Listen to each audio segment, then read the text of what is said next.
ஒவ்வொரு முடிவிற்கும் ஒரு பலன் உண்டு. நாம் தினமும் பல முடிவுகளை எடுக்கிறோம்.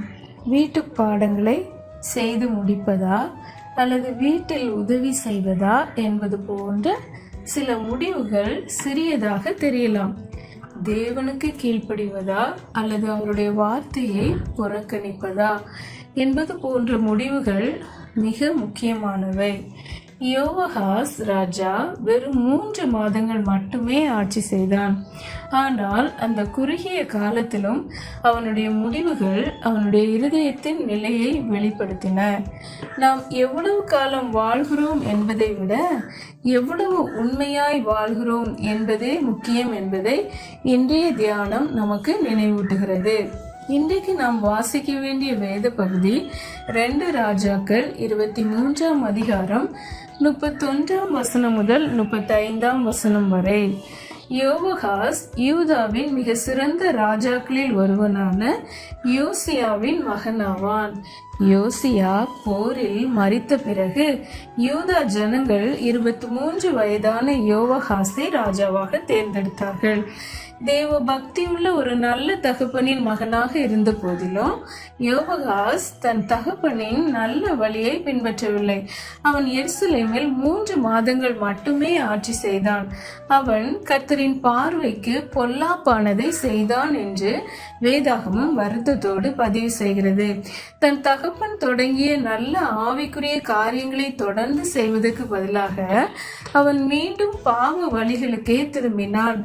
விரைவிலேயே எகிப்தின் ராஜாவான பார்வோன் நேகோ யோவாகாசை சிங்காசனத்திலிருந்து அகற்றி எகிப்திற்கு சிறையாளியாக கொண்டு சென்றான்.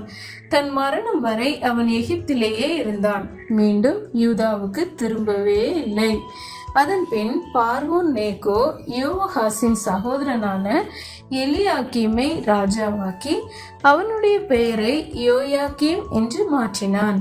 யோவாகாஸ் குறுகிய காலம் மட்டுமே ஆட்சி செய்த போதிலும் ஒரு நல்ல குடும்ப பின்னணி மட்டும் நம்மை நல்லவராக்கி விடாது. நமக்கென்று சொந்த தேவ பக்தி வேண்டும் என்பதை அவனுடைய வாழ்க்கை நமக்கு கற்றுத்தருகிறது. இதன் மூலம் நாம் கற்றுக்கொள்கிற பாடம், உங்கள் பெற்றோர்கள் இயேசுவை நேசிக்கலாம், அவர்கள் உங்களோடு ஜெபிக்கலாம், சபைக்கு அழைத்து செல்லலாம், வேதாகமத்தை கற்றுத்தரலாம். அவை எல்லாமே அருமையான ஆசீர்வாதங்கள். ஆனால் உங்கள் பெற்றோர் உங்களுக்காக விசுவாசிக்க முடியாது.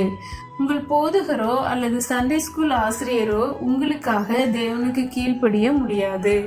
ஒரு நாளில் நான் இயேசுவை பின்பற்றுவேனா என்ற முடிவை நீங்கள் தான் எடுக்க வேண்டும்.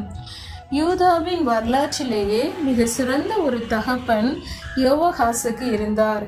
இருப்பினும் அவன் தவறான வழியையே தேர்ந்தெடுத்தான். உங்கள் குடும்ப பின்னணி உங்கள் மேல் நல்ல தாக்கத்தை ஏற்படுத்தலாம். ஆனால் அது மட்டுமே உங்கள் எதிர்காலத்தை தீர்மானிக்க முடியாது. ஒவ்வொரு நாளும் நீங்களே தீர்மானிக்கிறீர்கள். நான் உண்மையை பேசுவேனா? நான் தேவனுக்கு கீழ்ப்படிவேனா? நான் அவருடைய வார்த்தையை வாசிப்பேனா? நான் இயேசுவை பின்பற்றுவேனா? நீங்கள் எடுக்கும் ஒவ்வொரு சிறிய முடிவும் நீங்கள் எப்படிப்பட்ட நபராக மாறப்போகிறீர்கள் என்பதை உருவாக்கும். தினசரி எடுக்கும் ஒரு சிறிய நல்ல முடிவுகள் உங்கள் வாழ்க்கையில் பெரிய நல்ல ஆசீர்வாதங்களை கொண்டு வரும். எச்சரிக்கையோடு நல்ல முடிவுகளை எடுங்கள்.